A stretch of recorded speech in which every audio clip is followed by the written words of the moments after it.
السلام عليكم ورحمة الله تعالى وبركاته. لا حول ولا قوة إلا بالله العلي العظيم. أعوذ بالله من الشيطان الرجيم. بسم الله الرحمن الرحيم. إن الله وملائكته يصلون على النبي يا أيها الذين آمنوا صلوا عليه وسلموا تسليما.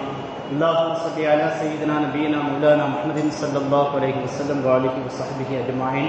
أما بعد. அளவற்ற அருளாளனும் நிகரற்ற அன்புடையனுமாகிய எல்லாம் அல்ல அல்லாஹ் சுப்ஹானஹு வ தஆலாவை போற்றிப் புகழ்ந்தவனாக சாந்தியும் சமாதானமும் சர்தாரே மதீனா முஹம்மது நபி ஸல்லல்லாஹு அலைஹி வஸல்லம் அவர்கள் மீதும் அவர்களுடைய பரிசுத்தமான குடும்பத்தார்கள் அவர்களை பின்பற்றி வாழ்ந்த சஹாபா பெருமக்கள் தாபியீன்கள் தபஅ தாபியீன்கள் மார்க்க பெரியார்கள் ஷேகுமார்கள் நல்லோர்கள் நாதாக்கள் சுஹதாக்கள் சாலிஹீன்கள் முத்தகீன்கள் குறிப்பாக உலகின் கடைசி நிலை முஸ்லிம் வரை அல்லாஹ் ஜல்ல ஷானஹு வ தஆலாவின் கருணை மழை வற்றாது பொழியட்டுமாக என்று பிரார்த்தனை செய்தவனாக ஆரம்பம் செய்தேன்.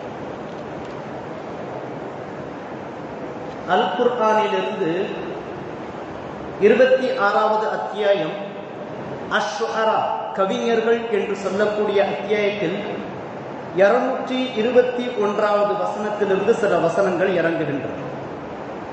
அந்த வசனங்கள் இறங்குகின்ற பொழுது இறங்கிய பிறகு அல்லாஹ்வின் தூதர் ஸல்லல்லாஹு அலைஹி வஸல்லம் அவர்களுடைய காலத்தில் வாழ்ந்து கொண்டிருந்த ஹஸ்ஸான் இப்னு சாபித், அப்துல்லாஹ் இப்னு ரவாஹா, கஅப் இப்னு மாலிக் ரலியல்லாஹு அன்ஹும் மிகப்பெரிய கவிஞர்கள்.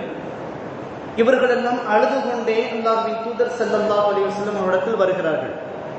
அல்லாஹ்வின் தூதர் ஸல்லல்லாஹு அலைஹி வஸல்லம் அவர்களை இந்த வசனங்களில் கவிஞர்கள் பொய்யர்கள், வழி பிறந்தவர்கள் தான், நெறி பிறந்தவர்கள் தான் கவிஞர்களை பின்பற்றுவார்கள், கவிஞர்கள் காடே மேடே என்று சுற்றி கொண்டிருப்பவர்கள் என்பதாகெல்லாம் அல் குர்ஆனில் இந்த வசனங்கள் இறங்கி இருக்கின்றது என்பதாக அழுது முறையிடுகிறார்கள். அப்பொழுது அல்லாஹ்வின் தூதர் ஸல்லல்லாஹு அலைஹி வஸல்லம் அவர்கள் அஷ்-ஷுஅரா என்று சொல்லக்கூடிய 26வது அத்தியாயத்தினுடைய 227வது வசனம் கடைசியாக இறங்குகின்றது. இல்லல்லதீன ஆமனு வ அமிலுஸ் ஸாலிஹாத்தி வ தக்கருல்லாஹ கஸீரன் வன்தஸரு மின் பஅதி மா ظுலிமு வ ஸயஅலமுல்லதீன ظலமு ஐய முன்கலபின் யன்கலிபூன். ஸதகல்லாஹு அலைஹி வஸல்லம். இந்த கவிஞர்கள் நல்லவர்கள் இருக்கிறார்கள். அந்த நல்லவர்களை தவிர்த்து விட்டுத்தான் அல்லாஹ் ஜல்ல ஷானஹு வ தஆலா சுட்டி காட்டுகிறார். நீங்கள் எல்லாரும் நல்ல கவிஞர்கள் என்பதாக கூறிவிட்டு அல்லாஹ் தஆலா சுட்டி காட்டுகின்றார் இந்த வசனத்தில். நல்ல கவிஞர்கள் என்பவர்கள் யார் என்றால், இறை விசுவாசம் கொண்டு வ அமிலுஸ் ஸாலிஹாத்தி இணக்கமான காரியங்களை செய்து கொண்டிருப்பவர்கள், மக்களுக்கு எது தேவையோ சமூகம் சார்ந்த வாழ்வியல் சார்ந்த பல்வேறு கருத்துக்களை மக்களுக்கு ஊட்டிக்கொண்டே இருப்பவர்கள், அதிகமாக அல்லாஹுவை தன்னுடைய இறைவனை நினைவு கூறக்கூடியவர்கள் கவிஞர்கள். கவிதை எழுதுவதற்கு ஒரு வரியாக இருந்தாலும் சரி, இறைவனை பற்றி எழுதுகின்ற பொழுது அதனுடைய சிந்தனை எண்ணங்கள் ஏராளமாக அவர்களுக்கு இருக்கும். எதை பற்றி எழுதினாலும் அதனுடைய சிந்தனை அவர்களுக்கு எண்ண ஓட்டத்தில் தொடர்ந்து இருந்து கொண்டே இருக்கும். அதுபோல கவிஞர்கள் அல்லாஹ்வை அதிகமாக நினைவு கூறக்கூடியவர்கள். வன்தஸரு மின் பஅதி மா ظுலிமு, தமக்கு அநீதம் இழைக்கப்பட்ட பிறகு அவர்கள் மார்க்கத்திற்காக உதவி செய்யக்கூடியவர்கள். அல்லாஹ் தஆலா தொடர்ந்து அந்த வசனத்தில் சுட்டி காட்டுகிறார், அநியாயம் செய்யக்கூடியவர்கள் யாரெல்லாம் அநியாயம் செய்கின்றார்களோ அவர்களெல்லாம் விரைவில் அறிந்து கொள்வார்கள், தாம் எத்தகைய கதிக்கு எப்படிப்பட்ட மோசமான நிலைக்கு ஆளாப்போம் என்பதை அநியாயம் செய்தவர்கள் விளங்கிக் கொள்வார்கள் என்பதாக அல்லாஹ் ஜல்ல ஷானஹு வ தஆலா அந்த வசனத்தில் சுட்டி காட்டுகின்றார். நிற்க ஒரு கவிதை, மக்களிடை தாழ் உயர்வு, வன்மை மென்மை தீண்டாமை, மிக்க குல பேத முதல் வேற்றுமையெல்லாம் மறுத்து தக்க சமதத்துவமாம் தன் நிழற்கீழ் ஆக்கி என்றும் தொக்க அருள் கூர்ந்து வந்த துய்ய நிலை பொய்யேயோ, சோதி நபி நாயகமே துய்ய நிலை பொய்யேயோ. சதாவதானி சேகுத்தம்பி பாவலர் அல்லாமா அவர்கள் பாடிய கவிதை இது. நபிகள் நாயக மானிய மஞ்சரி என்கின்ற அந்த நூலில் அவர்கள் அதை ஏற்றி இருக்கிறார்கள். நபிகள் நாயகம் ஸல்லல்லாஹு அலைஹி வஸல்லம் அவருடைய புகழ் பற்றி ஏராளமான கன்னிகளை அவர்கள் பாடியிருக்கிறார்கள். இதில் 56வது கன்னி இது. இதனுடைய கருத்தை சொல்லுகிறேன். மக்களிடத்தில் இவர்கள் வாழ்ந்த காலம், சதாவதானி செய்குத்தம்பி பாவலர் அவர்கள் வாழ்ந்த காலம் கிபி 1874 பிறந்தார்கள். 1950 இந்த பிப்ரவரி மாதத்தில் அவர்கள் இறந்திருக்கிறார்கள். அன்றைய திருவிதாங்கூர் சமஸ்தானமான மலையாள விகிதமாக இருந்த சமஸ்தானமான கன்னியாகுமரி மாவட்டத்தில் கோட்டாறு என்ற பகுதியினுடைய இடலாக்குடி என்ற ஒரு சிறிய ஊரில் பிறந்தவர்கள் இவர்கள். சிறு வயதிலேயே தமிழார்வம் மிக்கவர்களாக இருந்து சங்கரகவி நாராயண அண்ணாவியார் என்கின்ற ஒரு ஆசிரியரிடத்தில், சங்கர நாராயண அண்ணாவியார் என்கின்ற ஆசிரியரிடத்தில் இவர்கள் தமிழ் புலமையை அவர்கள் கற்றுத் தேர்ந்திருக்கிறார்கள்.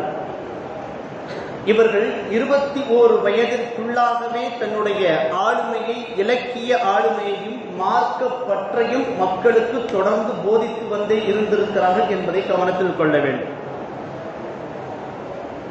சதாவதானி செய்குத்தம்பி பாவலர் அவர்களுடைய நினைவு இந்த நேரத்தை நாம் நினைவு கூறக்கூடிய சமயத்தில் அவர்கள் மார்க்கத்திற்காகவும் தாம் வாழ்ந்த பகுதி மக்களுக்காகவும் தமிழுக்காகவும் எப்படிப்பட்ட தொண்டை அவர்கள் ஆற்றி இருக்கிறார்கள் என்பதை நாம் விளங்கிக் கொள்ள வேண்டும்.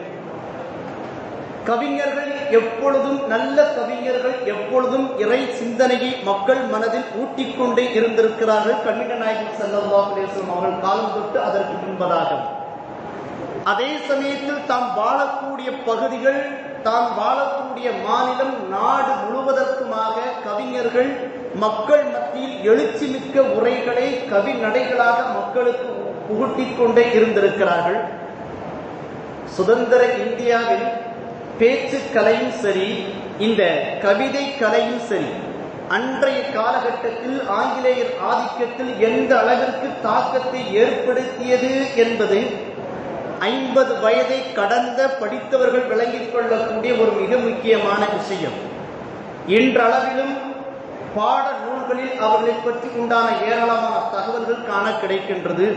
இந்த தகவல்களை கூட நம்முடைய கல்லூரியில் முன்னாள் பேராசிரியராக இருந்து அந்த தமிழ் டிபார்ட்மெண்டினுடைய ஒரு மிக முக்கிய பொறுப்பு HOD-யாக இருந்த ஷாகுல் சார் அவர்களிடத்தில் இந்த தகவல்கள் எல்லாம் நான் கேட்டு தெரிந்து கொண்டிருக்கிறேன் என்பதை நான் தங்களுக்கு இங்கு ஞாபகம் ஊட்ட கடமைப்பட்டிருக்கேன்.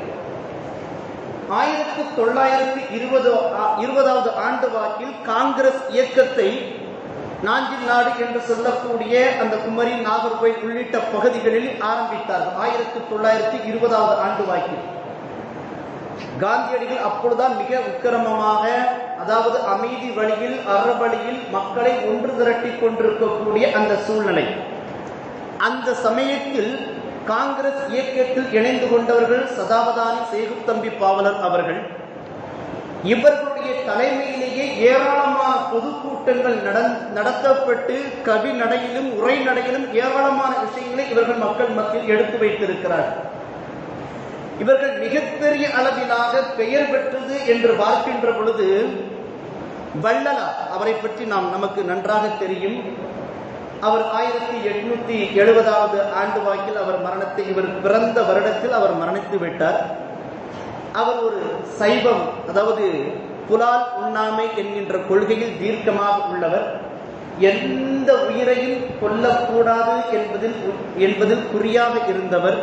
அதை தம்முடைய போதனையாகவே மக்களிடத்தில் பறைசாற்றியவர். அவர் சொன்ன ஒரு வாசம் மிக முக்கியமான வாசம். வாடிய பயிரை கண்ட போதெல்லாம் வாடினேன் என்பதாக வள்ளலார் சொல்லுகிறார். அதாவது ஒரு செடி வாடினா கூட அவர் மனசு தாங்காது, வள்ளலார் மனசு. அந்த அளவுக்கு இளகிய மனம் படைத்தவர் அவர். நம்ம செய்குத்தம்பி பாவலர் அவர்கள் அசைவ பிரியர், நாம் எல்லோரும் அசைவம் உண்ணக்கூடியவர்கள். ஒரு சமயத்தில் அருட்பா மருட்பா என்கின்ற பிரச்சனை வருகின்ற பொழுது வள்ளலார் அவர்களுடைய இந்த அருட்பா என்று சொல்லக்கூடிய சைவ சித்தாந்தத்தை தூக்கி நிறுத்தக்கூடிய, புலால் உண்ணாமை நிறுத்தக்கூடிய அந்த கவிகள் எல்லாம் பெரும் பிரச்சனையாக வந்திருக்கின்ற பொழுது அவர்களுக்கு ஆதரவாக மிகப்பெரிய அளவிலான போராட்டங்களை முன்னெடுத்து வாத பிரதிவாதங்களை எல்லாம் முன்வைத்து அருட்பா என்பதில் செய்குத்தம்பி பாவலர் அவர்கள் வென்றிருக்கிறார்கள் என்பதும் நாம் அவர்களுடைய வரலாறுகளில் தெரிந்து கொள்ள முடிகின்றது. ஏராளமான விஷயங்கள். இவர்கள் முன்னெடுத்து சென்ற அந்த ஆங்கிலேயருக்கு எதிரான இயக்கங்கள் அனைத்துமே மிகப்பெரிய அளவிலான மக்கள் மத்தியில் எழுச்சியை உண்டாக்கி இருக்கிறது என்பதை நாம் கவனத்தில் கொள்ள வேண்டும். இவர்கள் ஏராளமான புத்தகங்களை, நூல்களை இந்த தமிழ் உலகத்திற்கு தந்திருக்கிறார்கள். அவர்கள் கொடுத்த மிக முக்கியமான விஷயம், சீரா புராணத்திற்கு செய்யுள் வடிவில் அவர்கள் உரை கொடுத்திருக்கிறார்கள். கல்வத்து நாயகம் இன்னிசை பாமாலை இவர்கள் வழங்கியிருக்கிறார்கள். சம்சுத்தாசின் கோவையும் நபிகள் நாயகம் மான்மிய மஞ்சரி, அல்லாஹ்வின் தூதர் ஸல்லல்லாஹு அலைஹி வஸல்லம் அவர்களுடைய புகழ் ஏறத்தாழ 100க்கும் மேற்பட்ட கன்னிகள் இருக்கிறது. எந்த கன்னியை எடுத்தாலும் சரி, சாதாரணமாக வாசிக்கின்ற பொழுதே அவர்கள் பொதுவாகவே அவருடைய பல சிலேடையாக பேசக்கூடியவர்கள் சதாவதானி செய்குத்தம்பி பாவலர் அவர்கள். ஏராளமான விஷயங்களை உள்ளடக்கிய 100க்கும் மேற்பட்ட கன்னிகள் நபிகள் நாயக மான்மிய மஞ்சரியில் குறிப்பிடப்பட்டிருக்கிறது என்பதை நாம் கவனத்தில் கொள்ள வேண்டும். நீதி வெண்பா, தமிழ் தனி பாடல்கள், உத்தமபாளையம் முகமது இஸ்மாயில் கோவை, அழகப்ப கோவை, சசிவோத்தம கோவை போன்ற பல்வேறு நூல்களை இவர்கள் இயற்றி இருக்கிறார்கள். இலக்கியத்திற்கும் தமிழுக்கும் இஸ்லாமிய மக்களுக்கும் பெரும்பகை தொண்டாற்றி இருக்கிறார்கள். யோசித்துக் கொள்ள வேண்டும். அவர்கள் வாழ்ந்த பகுதி மலையாள சமஸ்தானம், திருவிதாங்கூர். ஆனால் அந்த சமயத்திலேயே அவர்கள் தமிழ் மொழியின் மீது ஆர்வம் கொண்டு தமிழை மிக ஆழமாக படித்து மக்களுக்கு தமிழிலேயே சேவையாற்றி இருக்கிறார்கள் என்கின்றதையும் நாம் நன்றாக விளங்கிக் கொள்ள வேண்டும். ஒரு வருத்தத்திற்குரிய ஆனால் யோசிக்கக்கூடிய, சிந்திக்கக்கூடிய ஒரு செய்தியை பாருங்கள். இவர்கள் 1906 ஆண்டு வாக்கில் ஒரு சோடசவதானம் அப்படின்னு ஒரு கலையை அவர்கள் நிகழ்த்தி காட்டுகிறார்கள். பல்வேறு கலைகள் இருக்கின்றது. அஷ்டாவதானம், தசாவதானம் என்பதாக, அஷ்ட என்ற ஒரு 8 ஒரே நேரத்தில் இருப்பார். இந்த பகுதியிலிருந்து ஒரு கேள்வி வந்தால் அதற்கு பதில் கொடுப்பார். இந்த பகுதியிலிருந்து ஏதேனும் ஒரு காரியம் நிகழ்த்தப்பட்டால் அதை அவர் கவனத்தில் கொள்வார். இடது பக்கத்திலிருந்து வேறு ஏதேனும் ஒரு காரியம் செய்யப்பட்டால் அதற்கும் பதில் கொடுக்க வேண்டும். பின்னாலிருந்து யாராவது எதையேனும் செய்தால் அதற்கும் பதில் கொடுக்க வேண்டும். இப்படியாக 4, 6, 8, 16 வகையிலான பலதரப்பட்ட காரியங்களை ஒரே நேரத்தில் கேள்வி எழுப்புகின்ற பொழுது இவர் ஒருவரை அத்துணைக்கும் பதிலளிப்பார். அந்த வகையில் 1906 ஆண்டு வாக்கில் கோட்டாறு பகுதியில் ஜுமா பள்ளிவாசலில் வைத்து இந்த சோதனை நடைபெறுகின்றது. பார்த்துக் கொள்ளுங்கள். சோடசவதானம் என்று சொல்லக்கூடிய 16 வகையிலான, இவர் ஒருவர் நடுவில் நிற்பார். நான் நிற்பது போன்று நின்று கொள்வார்கள். அவரை சுற்றி 16 வகையான காரியங்கள் நடக்கும். எது வேண்டுமானால் நடக்கும். நான் இப்பொழுது உங்களிடத்தில் பேசிக் கொண்டிருக்கிறேன். எத்தனை ஃபேன் ஓடுதுன்ட்டு எனக்கு தெரியாது. வாரம் பேசிக்கிட்டு தான் இருக்கோம். நமக்கு தெரியல. எவ்வளவு லைட் இருக்குன்னு எனக்கு தெரியல. எவ்வளவு பேர் இருந்திருக்கிறீங்கன்னு எனக்கு தெரியல. எனக்கு பின்னாடி என்ன கலர் இருக்குன்னு எனக்கு தெரியல. எனது வலதுக்கு எத்தனை பேர் இருக்கிறீங்கன்னு தெரியல. ஆனால் ஒரே முறையில் அந்த 16 கேள்விகளுக்கும் மிக அழகாக பதில் சொல்லக்கூடியவர்கள் தான் சதாவதானி செய்குத்தம்பி பாவலர் அவர்கள். இது 1906 கோட்டாரில் நடக்கின்றது, நாகர்கோயிலில். இது 1907 அடுத்த ஒரு வருடத்தில் சென்னையில் வைத்து நடக்கின்றது. 100 கலை சதாவதானம் என்று சொல்லக்கூடிய சதாவதானி என்ற பெயர் அப்பொழுதுதான் வருகின்றது. இந்த தகவலை பதிவு செய்கின்ற பொழுது நாடக உலகின் தந்தை என்று தமிழக மக்களால் போற்றப்படக்கூடிய பம்மல் சம்பந்த முதலியார் அவர்கள் தன் சிறு வயதில் இருக்கின்ற பொழுது தனது குறிப்பில் இதை எழுதுகிறார்கள். நான் எனது தந்தையோடு சென்றிருக்கக்கூடிய அந்த சமயத்தில் இந்த செய்குத்தம்பி பாவலர் அவர்கள் இந்த சதாவதானி என்று சொல்லக்கூடிய இந்த கலையை மக்கள் மத்தியில் நிகழ்த்தி காட்டினார்கள் என்பதாக. ஒரே மனிதர் அவரிடத்தில் சுற்றி 100 விதமான கேள்விகள் மட்டுமல்ல, என்னென்னவோ காரியங்கள், எதை வேண்டுமானாலும் நாம் நினைத்துக் கொள்ளலாம். 100 விஷயங்கள் நடத்தப்படுகின்றது. அத்தனைக்கும் இவர்கள் ஒற்றை ஆளாக பதில் சொன்னதின் காரணத்தினால் சதாவதானி 100 அவதானங்களை கொண்டவர் என்கின்ற பெயரில் இவர்கள் பெற்றிருக்கிறார்கள் என்பது தமிழ் உலகத்துக்கும் சரி, இஸ்லாமிய பெருமக்களாகிய நமக்கும் மிக முக்கியமான விஷயம். அவருடைய வாழ்க்கையிலிருந்து படிப்பே நமக்கு ஏராளமாக காண கிடைக்கின்றது. அத்தோடு மட்டுமல்லாமல் இவர்கள் பேசுகின்ற பொழுது தேவாமிர்த பிரசங்க கலைஞர் என்ற ஒரு பெயரையும் பெற்றிருக்கிறார். பேசுகின்ற பொழுது கேட்பதற்கு இனிமையாக அமிர்தமாக கொட்டும் அவர்களுடைய பேச்சுக்கள் அனைத்தும் அவ்வளவு இனிமையாக இருக்கும். எதிர்கருத்துக்களை முன்வைக்கின்ற பொழுது கூட மிக அழகாக அவர்கள் சொல்லக்கூடியவர்கள் என்கின்ற பேரில் இந்த பட்டத்தையும் அவர்கள் பெற்றிருக்கிறார்கள். திண்டுக்கல்லில் நடத்தப்பட்டிருக்கிறது இது போன்ற பல்வேறு வகையான கூட்டங்கள். அவர்களுக்கு அல்லாமா ஒரு முனைவர் என்கின்ற பட்டத்தையும் அந்த சமயத்தில் அரபியில் அல்லாமா என்ற ஒரு மிகப்பெரிய மார்க்க அறிஞர் என்பதாக சுட்டிக்காட்டுவார்கள். முனைவர் என்று கூட வைத்துக் கொள்ளலாம். அந்த அளவிற்கு உண்டான பட்டத்தையும் அவர்கள் தாம் வாழக்கூடிய காலகட்டத்திலேயே மக்கள் மத்தியிலிருந்து அவர்கள் பெற்றுக் கொண்டவர்கள்.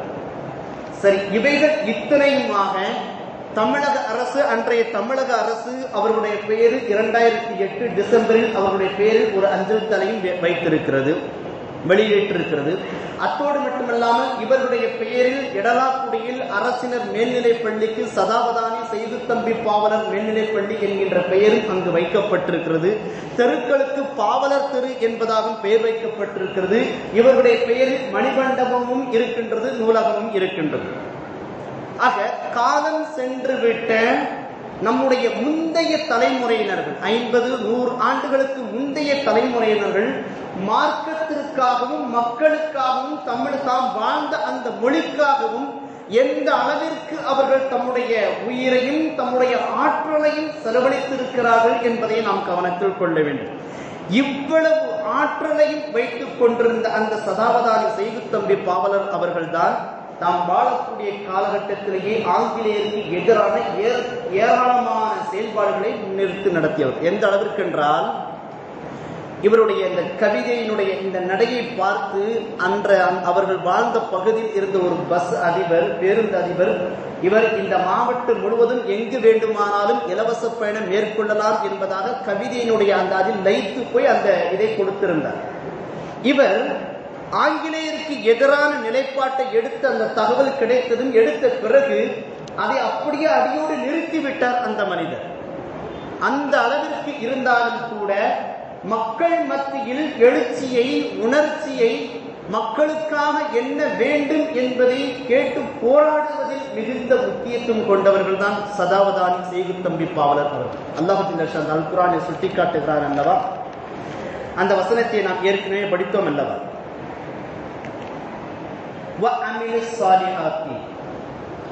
நல்ல காரியங்களை, இணக்கமான காரியங்களை, மக்களுக்கு நன்மை பயக்கக்கூடிய காரியங்களை செய்யக்கூடியவர்கள் கவிஞர்கள், நல்ல கவிஞர்கள் என்பதாக. ஒருமுறை ஹஸ்ஸான் இப்னு சாபித் ரலியல்லாஹு தஆலா அன்ஹு புகாரியில் பதிவு செய்யப்படுகின்றது. 3212வது ஹதீஸாக பதிவு செய்யப்படுகின்றது. ஹஸ்ஸான் இப்னு சாபித் ரலியல்லாஹு தஆலா அன்ஹு அவர்கள் ஒரு அவையில் பள்ளிவாசல் வைத்து கவிதை பாடிக்கொண்டிருந்தார்கள். அந்த சமயத்தில் அங்கு ஆட்சியாளராக இருந்த கலீஃபா உமர் இப்னு கத்தாப் ரலியல்லாஹு தஆலா அன்ஹு அவர்கள் வருகிறார்கள். ஹஸ்ஸான் ரலியல்லாஹு தஆலா அன்ஹு அவர்கள் இந்த கவிதை பாடியதை கண்டதும் கடுமையான கோபம் கொண்டு அவர்களை கண்டிக்கிறார்கள். ஹஸ்ஸான் ரலியல்லாஹு தஆலா அன்ஹு அவர்கள் பள்ளிவாசலில் கவிதை படிக்கிறார்கள். அதை உமர் ரலியல்லாஹு தஆலா அன்ஹு அவர்கள் கண்டிக்கிறார்கள். என்ன பள்ளிவாசலில் வைத்து கவிதைகளை எல்லாம் படிக்கிறீர்களே என்பதாக குறைபட்டுக் கொள்ள ஹஸ்ஸான் ரலியல்லாஹு தஆலா அன்ஹு அவர்கள் அழகாக சொன்னார்கள். அதை யாரை சுட்டிக்காட்டி, அருகில் அபூ ஹுரைரா ரலியல்லாஹு தஆலா அன்ஹு அவர்கள் இருக்கிறார்கள். சொல்லுகிறார்கள், அன்ஷுதுக பில்லாஹ் அஸமிஅத ரசூலுல்லாஹி ஸல்லல்லாஹு அலைஹி வஸல்லம் யகூலு அஜிப் அன்னி அல்லாஹும்ம அய்யிதுஹு பிரூஹில் குதுஸ் قال نعم ரவாஹு புகாரி. ஹஸ்ஸான் ரலியல்லாஹு தஆலா அன்ஹு அவர்கள் அருகில் இருந்த அபூ ஹுரைரா ரலியல்லாஹு தஆலா அன்ஹு அவர்களை பார்த்து சொல்லுகிறார்கள். அதுவும் உமர் ரலியல்லாஹு தஆலா அன்ஹு அவர்களிடத்தில் சொல்கிறார்கள், உங்களை விட எல்லாவற்றிலும் மேன்மை மிக்க அல்லாஹ்வின் தூதர் ஸல்லல்லாஹு அலைஹி வஸல்லம் அவர்கள் இருக்கின்ற பொழுதே அவர்களுடைய சபையிலேயே நான் கவிதை பாடி இருக்கிறேன். அவர்களை என்னை எதுவும் தடுத்ததில்லை. நீங்கள் என்னை தடுப்பதற்கு எந்த அதிகாரமும் உமக்கு கிடையாது என்பதாக சுட்டி காட்டுகிறார்கள். எவ்வளவு பெரிய விஷயம் பாருங்கள். ஒரு ஆட்சியாளரை ஒரு சாதாரணமான கவிஞர் அவர்கள் எதிர்க்கிறார்கள். எதிர்ப்பதற்கான காரணம் இவர்களிடத்தில் உண்மை இருந்தது. ஹசன் ரலியல்லாஹு தஆலா அன்ஹு அவர்கள் சொல்கிறார்கள் உமர் ரலியல்லாஹு அன்ஹு அவர்களை பார்த்து, உம்மை விட எல்லாவற்றிலும் மேன்மை மிக்க கண்மணி நாயகம் ஸல்லல்லாஹு அலைஹி வஸல்லம் அவர்கள் இருந்த அவையில் நான் பாடியிருக்கிறேன். அபூ ஹுரைரா ரலியல்லாஹு தஆலா அன்ஹு அவர்களை பார்த்து கேட்கிறார். இதுதான் புகாரில் பதிவு செய்யப்படுகின்ற 3612வது ஹதீஸாக. அபூ ஹுரைரா ரலியல்லாஹு அன்ஹு அவர்களே, உங்களுக்கு ஞாபகம் இல்லை, அல்லாஹ்வின் தூதர் ஸல்லல்லாஹு அலைஹி வஸல்லம் அவர்கள் சொல்லி இருக்கிறார்கள் அல்லவா என்னை பார்த்து, ஹஸ்ஸானே, எனக்கு பதிலாக, எனக்கு பகரமாக எதிரிகளிடத்தில் நீங்கள் உங்களுடைய வாயால், உங்களுடைய கவிதையால் பதிலளியுங்கள் என்பதாக அல்லாஹ்வின் தூதர் ஸல்லல்லாஹு அலைஹி வஸல்லம் என்னிடத்தில் சொல்லிவிட்டு, உமக்கு பரிசுத்த ஆவியான வானவர் தலைவர் ஜிப்ரீல் அலைஹிஸ்ஸலாத்து வஸ்ஸலாம் அவர்கள் உமக்கு துணையாக இருப்பார்கள் என்று எனக்கு பிரார்த்தனை செய்தது உங்களுக்கு தெரியாதா என்று கேட்க, அபூ ஹுரைரா ரலியல்லாஹு தஆலா அன்ஹு அவர்கள் ஆமாம் என்று பதிலளிப்பார்கள். கஅப் இப்னு மாலிக் ரலியல்லாஹு தஆலா அன்ஹு அவர்கள் அவர்களிடத்தில் அல்லாஹ்வின் தூதர் ஸல்லல்லாஹு அலைஹி வஸல்லம் அவர்கள் ஒரு கேள்விக்கு பதிலளிக்கின்ற பொழுது, மக்கள் தங்களுடைய வாளால் போர் செய்கிறார்கள், அறப்போர் செய்கிறார்கள், தம்முடைய வாளால் போர் செய்கிறார்கள். சில மக்கள் தங்களுடைய நாவால் பதிலளிக்கிறார்கள். நாவால் பதிலளிப்பதும் அம்பெய்வதை போலத்தான் என்பதாக அல்லாஹ்வின் தூதர் ஸல்லல்லாஹு அலைஹி வஸல்லம் கூறியது அஹ்மது என்ற ஹதீஸ் கிதாபில் பதிவு செய்யப்படுகின்றது. அதாவது போர்க்களத்தில் வாளின் மூலமாக மட்டுமல்ல, கதைக்களத்தில் தம்முடைய பேனா முனையினாலும் சரி, நம்முடைய நாவினாலும் சரி, மக்களுக்கு சரியான முறையில் எழுச்சியையும் உணர்ச்சியையும் அவர்கள் நல்வழிப்படுத்த வேண்டும் என்பதற்காகவோ அல்லது அவர்களுக்கு கிடைக்க வேண்டிய உரிமைகள் கிடைக்க வேண்டும் என்பதற்காகவோ தனிநபராகவோ எப்படி போராடினாலும் சரி, அது அமில் சாலிஹா, இணக்கமான நல்ல காரியத்தில் வந்துவிடும் என்பதாக அல்லாஹ்வின் தூதர் ஸல்லல்லாஹு அலைஹி வஸல்லம் அவர்கள் சுட்டிக்காட்டுகிறார்கள். இந்த மாதத்தில் 1950வது ஆண்டு வாக்கில் காலம் சென்றுவிட்ட சதாவதானி ஷேக் தம்பி பாவலர் அவர்கள் இன்னும் ஏராளமான இஸ்லாத்திற்காகவும் சரி, இலக்கியத்திற்காகவும் சரி, அவைகளெல்லாம் நாம் தெரிந்து கொண்டால்தான், நம்முடைய வரலாறுகளில் நாம் தெரிந்து கொண்டால்தான் நாம் நம்முடைய ஈமானில் உறுதியாக இருக்க முடியும். விளங்கிக் கொள்ள வேண்டிய மிக முக்கியமான விஷயம், நம்முடைய தலைமுறைகளை பற்றி நாம் தெரிந்து வைத்திருந்தால்தான், நம்முடைய ஊரை பற்றி நாம் தெரிந்து வைத்திருந்தால்தான், நம்முடைய நாட்டை பற்றி நாம் தெரிந்து வைத்திருந்தால்தான், நம்முடைய சமுதாயத்தை பற்றி நாம் தெரிந்து வைத்திருந்தால்தான் நாம் இதில் பிடிப்புள்ளவர்களாக, பற்றுள்ளவர்களாக இருக்க முடியும். அல்லாஹ்வின் தூதர் ஸல்லல்லாஹு அலைஹி வஸல்லம் காட்டி தந்திருக்கக்கூடிய இந்த வழிமுறைகளின் படியாக வாழ்ந்து ஏராளமான மக்கள் வாழ்ந்திருக்கிறார்கள். இதையே நாம் நமக்கான ஒரு மிகச்சிறந்த ஒரு பாடமாக அமைத்துக் கொண்டு அல்லாஹ்வும் அல்லாஹ்வின் தூதர் ஸல்லல்லாஹு அலைஹி வஸல்லம் அவர்கள் காட்டி தந்த வழிமுறைகளை செயல்படக்கூடிய நன்மக்களாக அல்லாஹ் ஜல்ல ஷானஹு வ தஆலா நம் அனைவரையும் ஆக்கி அருள் புரிவானாக. வ ஆகிரு தஅவானா அல்ஹம்துலில்லாஹி ரப்பில் ஆலமீன். அஸ்ஸலாமு அலைக்கும் வ ரஹ்மத்துல்லாஹி தஆலா வ பரகாத்துஹு.